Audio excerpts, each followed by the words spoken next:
Hi, it's Mark from Remarkable Speaking. I'm here with Wil Seto. He's the principal at Insync Physiotherapist in Vancouver, BC, Canada. We're going to talk about knee injuries from rock climbing. How you doing, Will? Yeah, I'm doing great. Thanks, Mark. Yeah, rock climbing injuries related to the knee. It's a good topic. So, what's typically causing this?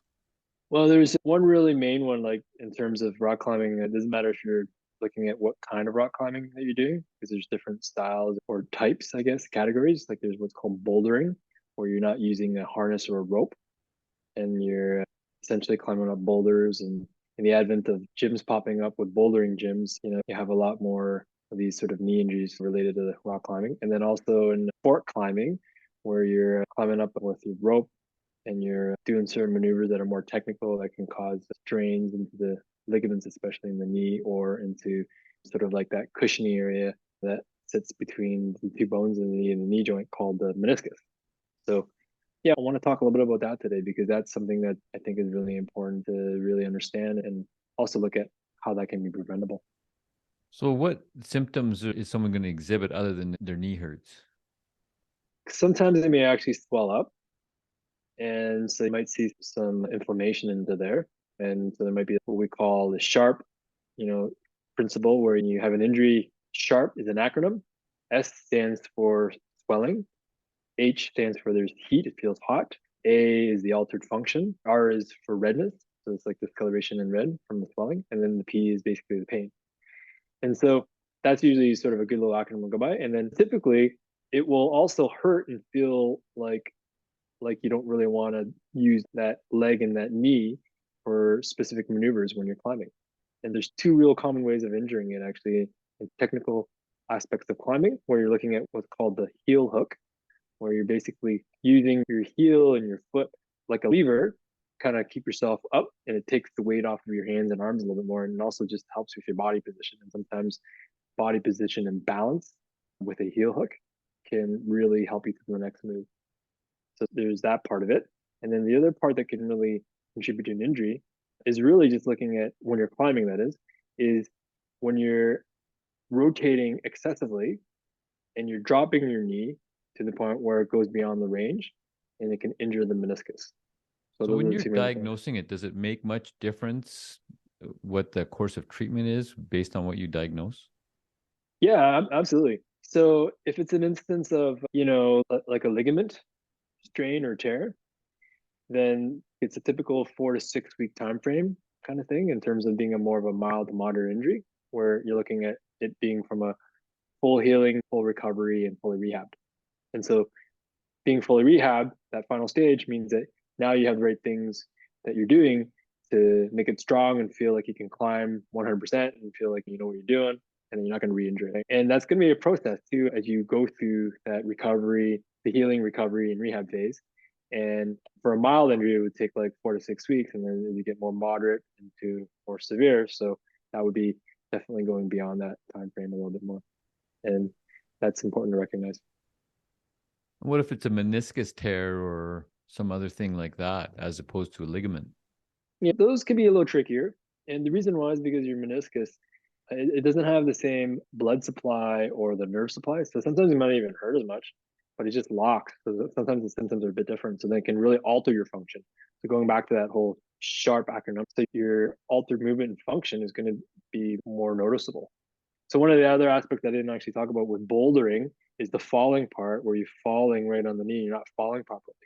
So you want to like do kind of like a fall and roll and really not fall on like an extended knee. And that's where you injure ligaments potentially and then have more impact on the meniscus. So that meniscus injury can be more complex. And then if it doesn't retain more normal functioning of the knee joint that's been injured, then we want to look at more of a diagnostic next step, because that way that'll help guide us towards management and then ultimately the rehab. And how often does a knee injury require maybe surgical intervention? And that all depends.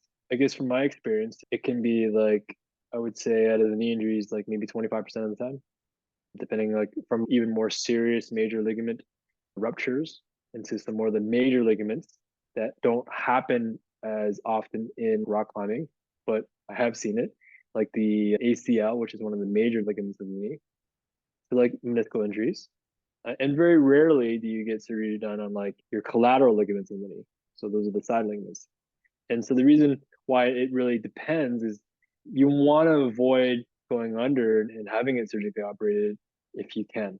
And so really the goal is to retain that function. So say you even have a meniscal tear, you want to just retain that function and get it rehab properly, because the more that you can preserve that meniscus without having to snip it away and get into the knee and really surgically operate it, then the better it's going to be in the long run. So that's key. Because if you're rehabbing and you're trying to really push through this and it's just not getting any better and you can't even walk, then getting in there and doing something about it, if we've had the proper diagnosis and have followed the proper channels of the medical path and looking at what's going on, that's when we want to maybe look at more of that surgical intervention that can help. How often is overtraining a component of knee pain in rock climbing? I think that with overtraining, it has a factor more in the aspect where, like, if you're not using your core and you're doing like what's called a lazy type of heel hook and you're doing a lazy knee drop where you're over rotating and you're not engaging the core and you're not fully connected with that lower part of your body with being on the wall or on the rock, then that can lead you to really cause your range to be overextended or to get into that position of the knee where then it's more compromised. And then ultimately, you add that with then you go to torque for some more difficult maneuver or move or using more power and force, or you have a fall on a rope or on the boulder and then you land, then that's a combination of it's been overused and you're not strong enough, and then you have the trauma on top of that. So it's kind of a tricky question because it's like sometimes people like say, yeah, it didn't start hurting until I had the fall, but then they've been doing things like they've been noticing that's been feeling tight, doing that specific heel hook maneuver or that knee dropping maneuver. And so these are things that you need to look for, even just for those little things. And they should not last for more than like, 5 or 6 days.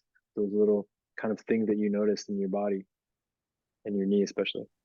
How much is working someone through that so that they don't overtrain, they use their body properly is incorporated into the rehab process? Oh, it's super important because if it's not incorporated and it's not part of your rehab routine, then it can very well happen again. And then you can also get something worse happening, or you can have something else happening.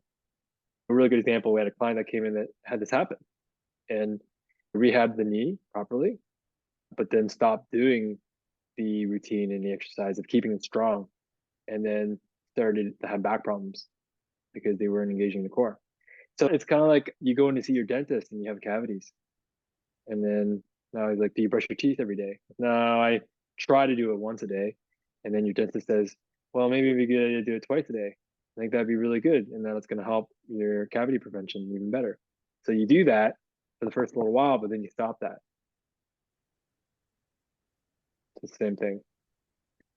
If you're having some knee pain from your rock climbing, if you've had a fall, if you've got some kind of trauma that you want to get looked after, the guys to see in Vancouver are Insync Physio.